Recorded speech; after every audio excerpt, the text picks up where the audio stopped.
Hi hello friends नमस्कार Sulochana food आपको स्वागत जनाऊँगी मो चैनल सुलोचना फूड को। तो आसतु आम आ गए आज नुआ रेसिपी बहुत टेस्टी और हेल्दी रेसिपी घरे बनई बर्तमान आम केमी कुरकुरे रेसिपी बहुत ही टेस्टी रेसिपी गोटे खाई ना। तो चलतु यहाँ पिलाମାନଙ୍କର बहुत फेवरेट होता है आपण बड़ मानक देपारे से खाई बहुत खुशी हे। स्पेशली वर्षा जेहेतु वर्षा दिने वर्षा हुए से अनुसार आम किसी रेसिपी नहीं आसुँच। तो देखु मुझे आलू नहीं आलू को बर्तमान तार चोपा बाहर करके बर्तमान ग्रेटेड साहाय्य मोटा साइज ग्रेटेड साहाय्य ग्रेटेड कर। तो देखो मु ग्रेटेड कर स्टाइल आपको देखई दूची। देखो मुझे करी ग्रेटेड कर मो मीडियम साइज दुईटी आलू नहीं थी। तो आपण मैंने आपण हिसाब से क्वांटिटी अधिका कम करने बर्तमान ताको कौन कर बर्तमान धोई नवा। देखो मुझे पानी देकर बर्तमान धोई नौ कहीं तार धोईदे तार जो स्टार अंशटा चलीज स्टार्चटा चलीगले आपणकर आलूरा जो ब्लैक धरी निए से ब्लैकटा हुए।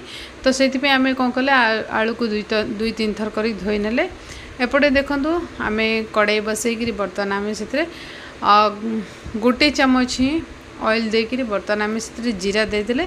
जीरा देकर बर्तमान आम कौन कर गैस को टिके बंद करना कहीं गैस को बंद करके आपड़ जब पानीटा पकेबे आपण को ऊपर छिटकब ना से गैस को टिके बंद करदेली। बंद करके बर्तमान आम पानी को कड़ाई देदेवा। पानी को देकर बर्तमान देखो आम पानी फुटी आसिलानी। तो पानी फुटी आसिले आम सेपटे एपटे कौन कर आम रखि जो आलू जो ग्रेटेड कर रखी बर्तमान आम से दे दौरान से पानी रे आलू को सीझापी आम पकई नवा। से आम किसी जिनस सामग्री ऐड करने देखु आम जेहेतु आलू दीजिए से आम आवश्यक अनुसार सल्ट को पकई दौरान। देखु मुझे लंका गुंड नहीं लंका गुंड को पकई दूची। आपण हिसाब से क्वांटिटी अधिका कम आपण स्पाइसी जदि अधिका खाऊे अधिका देने मुझे गरम मसाला गुंड को दे दीचे। गरम मसाला गुंड को देकी बर्तमान ताको कौन कर आम ताको टिके मिक्स करना और सीझापी 2-3 मिनट ढापी भी नवा। बर्तमान ताको आम घोड़े नवा घोड़े देवे मिक्स करी घोड़े ने तो सब गुड़ा नमक मिर्चा मसाला सब किसी आम मतलब मिक्स करदे बहुत भल से आमर हो। बर्तमान देखो पानी आम से पकई फुटी आसला आम भल से मिक्स कर दौरान। देखो मसाला को भल से आप मिक्स करने मिक्स करके गोटे ढंगणी साहाय्य घोड़े ने जो आपणकर आलूटी टिके बॉयल हो। तो बॉयल हेले बहुत आगु को आम आउ कौन प्रोसीजर रखी आउ कौन पकेबा से वीडियो फुल आज करूँ जानीपारे। तो से मुझे ब्लैक पेपर बा गोलमरीच गुंड को रखी देदेली आउ भल से मिक्स कर दूची। मिक्स करी बर्तमान ताकू ढंकणी साहाय्य घोड़े नवा। या 2-3 मिनट सीझा को देवे अधिका टाइम सीझेबे 2-3 मिनट भितर ही आपणकर रेडी हो। बर्तमान देखो 2-3 मिनट भितर आम रेडी है। रेडी हो सारे आम कौन करवा से ही आम बर्तमान गैस को बंद करके बर्तमान आम अटा को पकई नवा। आपणकर पानी केते देइछन्ती से अनुसार आपण अटा को जिते अटा धरब से अनुसार पकई ने। मु तो जेहेतु छोटा पकई से 2-3 मोर अटा धरला 3 कप छोट कप मुझे से 3 कप धरला।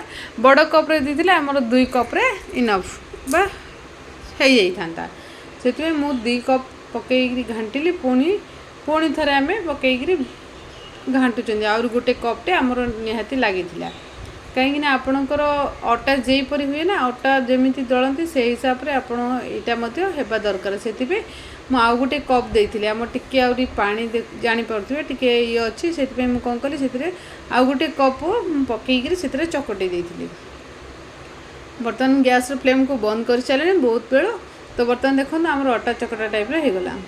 अटा चकटा टाइप होगला आप कौन करेंगे से किसी अल्प टिके ऑयल लगे जेकोसी जगह साइज करने। बर्तमान देखो मुझे स्प्रेड कर देछि हिसाब से स्क्वायर जो हिसाब से आप कटिंग भी करें आपण चॉइस अनुसार से मुझे देखो स्क्वायर टाइप कर देछि पूरा स्प्रेड कर देछि। मुझे बेलना साहाय्य बेलिकी पूरा एकदम साइज कर देछि। जेहेतु आपणकर अटा टाइप रही तो आप हिसाब से आप करें। बर्तमान देखो आमे ताको कटिंग कर साथले कटिंग करिकरे एपटे आमे आउ किछि जिंस प्रस्तुत कर दउछु मु सेटा मध्ये आपन मानको जणाई दउछि।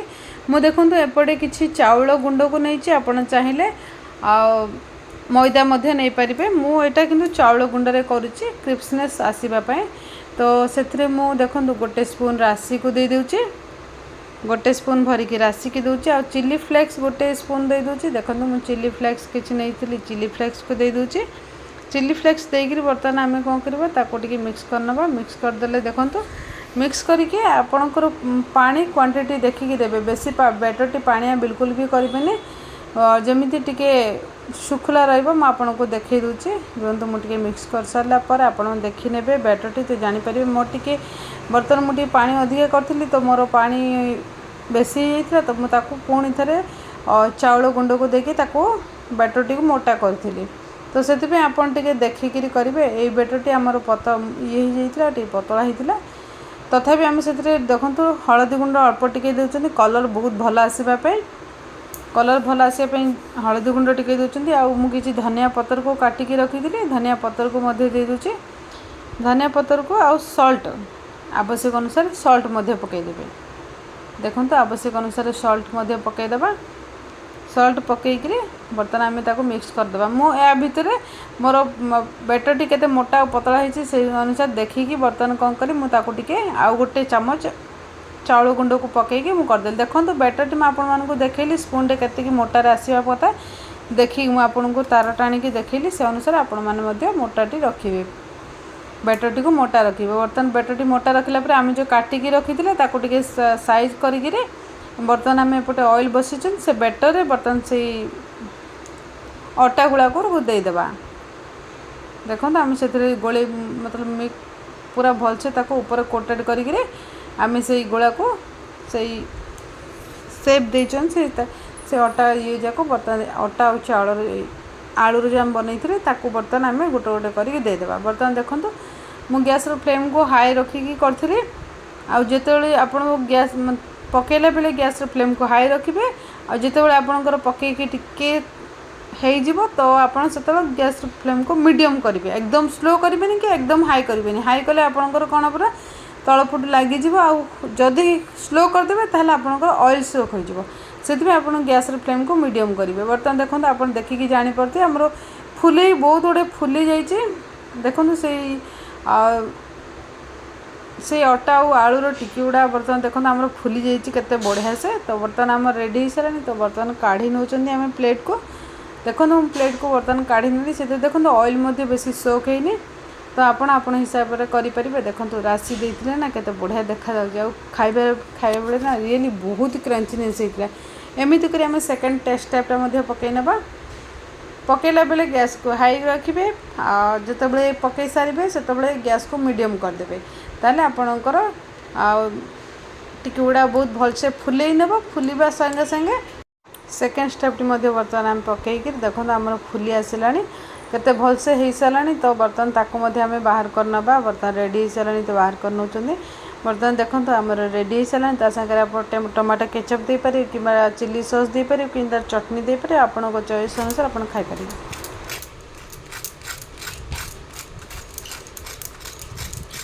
कुरकुरीनेस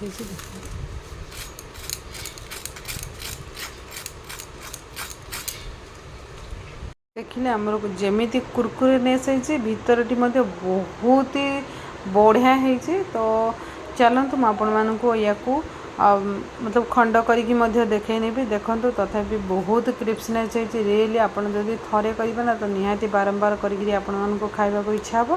तो एमती थे मु बतई तरीका आपण मैंने थे बनातु और खातु केमी लगुच निहाती कमेंट सेक्शन में जनइबे। जदि चैनल नुआ थे चैनल को निहाती सब्सक्राइब कर बेल आइकन ऑल दे दी बेल आइकन ऑल दे दी आपण पाखमती नुआ नुआ नोटिफिकेशन पहुँची पार। वीडियोटी को निहाती लाइक करेंगे। लाइक कलापर आपणकर एवं नुआ अपडेट आसी। तो हाइप बटन गोटे आसे से हाइप बटन को आपण मैंने निहाती क्लिक करेंगे जो थे आम को किसी कॉइन मिल पार।